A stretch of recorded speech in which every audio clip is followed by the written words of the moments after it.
Hujjatlaringizda kamchilik bor ekan. To'g'rilab keyin kelasiz.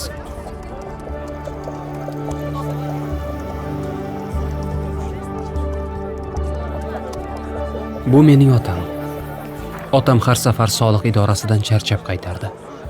Ba'zan bitta hujjat yetishmasdi, ba'zan esa navbat tugamasdi. Bu esa men. Mana hujjatlarim hammasi tayyor, lekin kechadan bir navbat kutaman. Ketdikmi? Kechir bolam, yana kuchga to'g'ri keladi. Ertaga o'zim kelaman. Qani ketdik.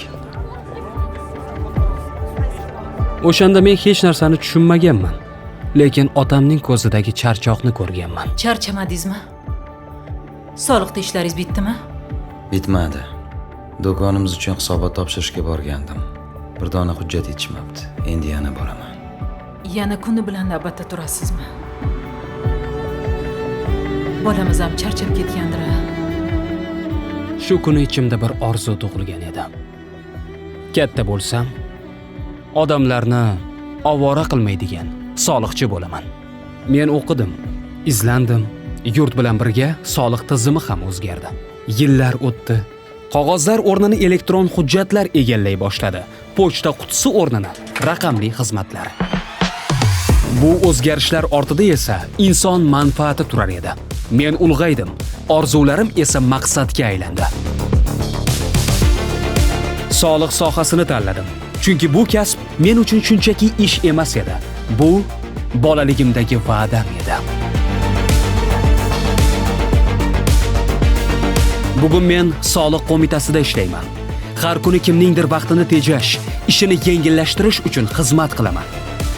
Bir necha daqiqada bajariladigan xizmat ortida yillar davom etgan islohotlar turibdi. Bugungi soliq tizimi bu zamonaviy texnologiyalar, raqamli xizmatlar va shaffof boshqaruvdir. 95-farmon esa bu islohotlarni yangi bosqichga olib chiqmoqda. Halol soliq to'lovchilar uchun yanada qulay va adolatli muhit yaratilmoqda. Men ana shu o'zgarishlarning bir qismi ekanligimdan faxrlanaman.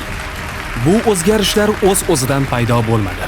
Ularning zamirida prezidentimiz Shavkat Mirziyoyevning inson manfaati, ochiqlik va adolat tamoyillariga asoslangan islohotlari soliq tizimini zamonaviy va xalqqa xizmat qiladigan tizimga aylantirishga qaratilgan alohida e'tibori va sa'y-harakatlari mujassam.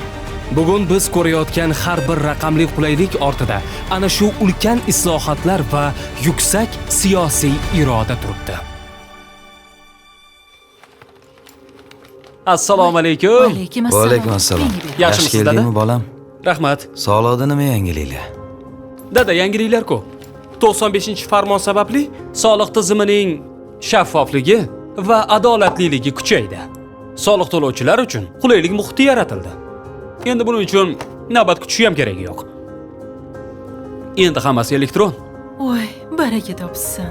Hujjatlaringizda kamchilik bor ekan. To'g'rilab keyin kelasiz. Biz kutgan o'zgarishlar kelibdi-da. Soliqchi, Dadasi-chi. sizlar jazo etuvchi emas, ko'makchi, o'rgatuvchi, o'qituvchi. 35 yil avval boshlangan yo'l bugun yangi bosqichga chiqdi. Men bunga guvohman. Men bu tizimning bir bo'lagiman. Va ishonamanki, xalq ishonchi bilan rivojlanayotgan soliq tizimi yangi O'zbekiston taraqqiyotiga xizmat qilishda davom etadi.